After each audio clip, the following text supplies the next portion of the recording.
I will tell narcissistic individuals, I say to them, hey, listen, every time you're with a person, you need to take the time, be aware of their feelings, be mindful, think about how your words affect other people, be interested in other people, have empathy for other people, recognize you're not special and don't need to be at the head of the line. And they look at me and they say, I can't do this.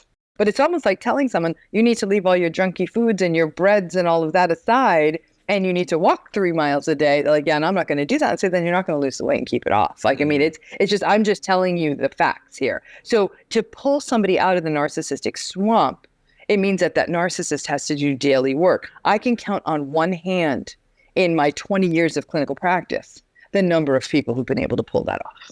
How hard is it for people to come to terms with the fact that they might be in a relationship, the person that they, quote, love might be a narcissist? It depends on the person. I think it's almost like there's two groups. There's one group that's often very relieved. They're saying, okay, I've now talked with you. Here's the pattern. And what's interesting, people will even come into my sessions. They'll bring in emails. They'll bring in voicemails and voice recording. So it's not just their story. They're actually bringing in substantiation. And it's pretty darn clear what's going on. I can't diagnose someone I haven't met, but I can certainly look at sort of someone's behavior and say, yeah, this is pointing in that direction. Many, many people are relieved. They're saying, you know what, this feels better because now I know it's not me. There is a group of people who get a little, it really does remove some of the hope from this. Like the odds of it changing are pretty slim. But I'll be frank with you, by the time people are coming to this realization that their mother, father, boyfriend, girlfriend, husband, wife, whatever, is narcissistic, they have been suffering for years in this relationship, and they have tried everything. They've tried therapy. They've tried making their needs known. They've tried communicating more clearly. They've tried writing letters. They've tried everything, and nothing has worked. And so that's the challenge. It's people realizing that I need some sort of framework to get this. And I'm amazed as a psychologist how many people are simply relieved, especially when it's relationships like family members, a parent, for example, that you're not going to divorce or break up with, that they say, I don't know that I want to cut my parents out of my life completely.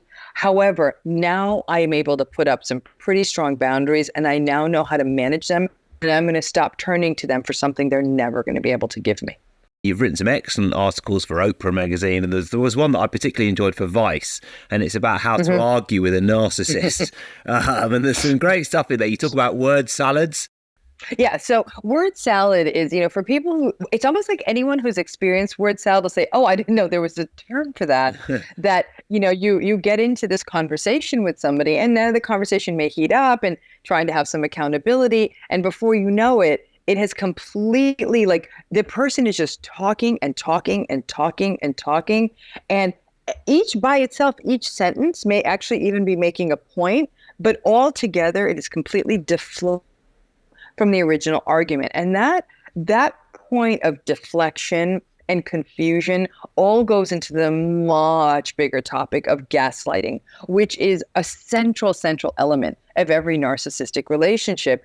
Is the gaslighting is intended to confuse a person and deny a person's reality. So if you said to me, hey, I don't know what, you said something to me about yourself, we were friends, and I'd say, oh, Tony, you're being too sensitive.